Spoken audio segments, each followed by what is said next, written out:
First, I should thank Dr. Harsh and the IOS for giving me this opportunity. I have no financial interest to disclose. So as the discussion was going on, we are talking about refractory glaucomas. So these post-penetrating keratoplasty glaucomas where you have hardly any conjunctiva available, chronic angle closures where repeated procedures have been done and the sclera is not viable for other procedures, and eyes like this with neovascular glaucoma. So in these eyes where you have refractory glaucomas, where traditional glaucoma surgeries are not of much help, endoscopic cyclophotocoagulation can be a godsend. So what is endoscopic cyclophotocoagulation? It is just that you're visualizing the ciliary processes and directly photocoagulating them. So the laser that we use is 810 nanometer diode, and what is most important is that here you are looking at the ciliary processes, directing the energy precisely to them, and the energy that you use is almost 1/5 that you use in the TSCPC, which Dr. Manish talked about. So this is where the difference comes. So what we use is a microendoscope. This is a semi-disposable probe which comes in 1920 and now 23 gauge diameter also. It incorporates in this 20 or 23 gauge probe a light source, a video endoscope and a 810 nanometer laser. So ECP can be done by the limbal approach, and this can be used in phakic, aphakic and pseudophakic eyes, and through the pars plana approach, and this cannot be done in phakic eyes. This is applicable only to aphakic and pseudophakic eyes. So let's just go through the procedure briefly. This is the limbal ECP being done. This is a patient who is aphakic, but he has an intact posterior capsule. You can see that I've done a clear corneal paracentesis, and a highly retentive viscoelastic is being placed, and this balloons up the iris and pushes down the posterior capsule. So you create space there. And then you insert your endoscope probe through the paracentesis, and now you switch your view from the microscope to the video monitor, and this is what you see. So once you visualize the ciliary processes, you direct the aiming beam onto the ciliary processes and you press the foot pedal of the machine, and the end point is whitening and shrinkage. The power that we use is about 30 millijoules set on a continuous delivery setting, and you press the foot pedal till you see whitening and shrinkage like you see over here, and that's the end point. So I'll just go through a few cases so that you know what is the case profile in which this laser might work. So this is a 16-year-old one-eyed girl who has 36 pressures with maximum tolerated medical management. The problem is that she has extensive staphylomas and she is aniridic. So you can see that conventional glaucoma surgeries are not very viable here. Projection. The localization can be very accurate. So in this eye with a staphyloma, you can localize the ciliary processes and directly photocoagulate them, and that is the kind of advantage that this procedure gives. It's playing again. So just for you to see, so the highly retentive viscoelastic is being injected, and just like you saw in the previous procedure, the probe is put in and you're seeing the cavernous staphyloma from inside, and the ciliary processes visualized and photocoagulated. Again, in an eye who is aphakic aniridic status post-trauma, you can see this area of scleral thinning, which is why the Ahmed glaucoma valve was explanted. The scleral melt was the thing which led to the explantation of the Ahmed valve. Here, see, in a single chamber eye, you can just put an AC maintainer and then do two clear corneal openings. Here I am using a keratome so that I have enough space to turn the probe.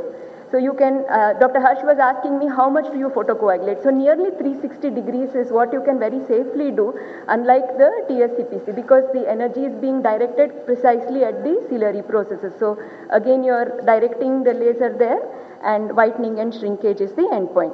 So the pars plana approach is also useful, and this can be done in aphakic and pseudophakic eyes. Here the incision size can be 20 or 23 gauge, but it is important that a pars plana vitrectomy should be done prior to pars plana ACP to minimize the potential for an anterior retinal tear or detachment. So you can see in post-penetrating keratoplasty eyes, this is very good because the cornea is relatively undisturbed. So standard 3 ports are done, and through one of the pars plana ports, the endoscope probe is inserted, and then once you are inside the eye, you switch the view to the endoscope and you can see these ciliary processes beautifully, and you just paint your laser on the ciliary processes.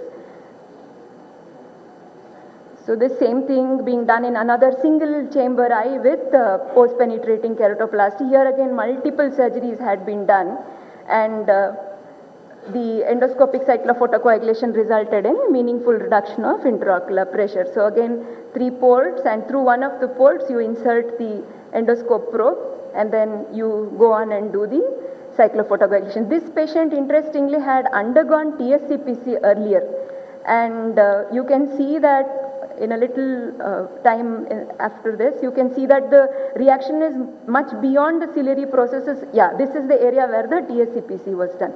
So you can see the amount of destruction that the transscleral photocoagulation has done, and that's quite away from the ciliary body. So how much to treat? Most eyes require 270 to 360 degrees of cyclophotocoagulation to achieve a long-term benefit. The caveat is in ischemic eyes, like in NVG, you treat lesser degrees because these respond better to ECP. There we do only about 270 degrees. Post-operatively, we give topical steroids, antibiotics, atropine, and continue the anti-glaucoma medications and withdraw gradually as the IOP comes down. So it takes about 1 or 2 weeks for the IOP to come down. And in the immediate post-operative period, you have to look for IOP spikes and then management. So as I told you, the true post-operative intraocular pressure is evident by the 2nd to the 6th week.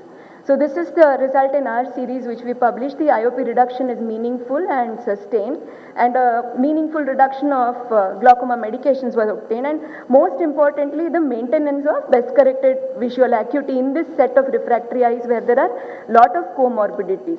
So more than 51 plus 24.4% maintained or improved their visual acuity due to ancillary procedures, and only in 24.4% we had a one-line drop in the visual acuity. So that I think is what is very attractive about this procedure.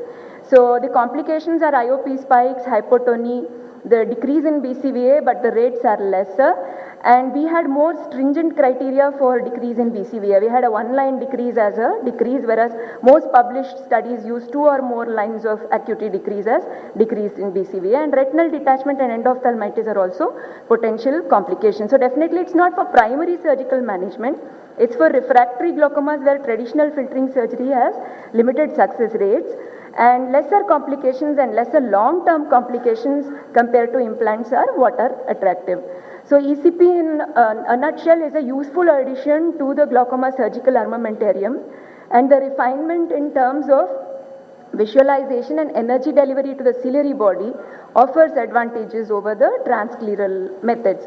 So there are other uses of the endoscope as well. I mean, I'll skip through that because I think we're short of time.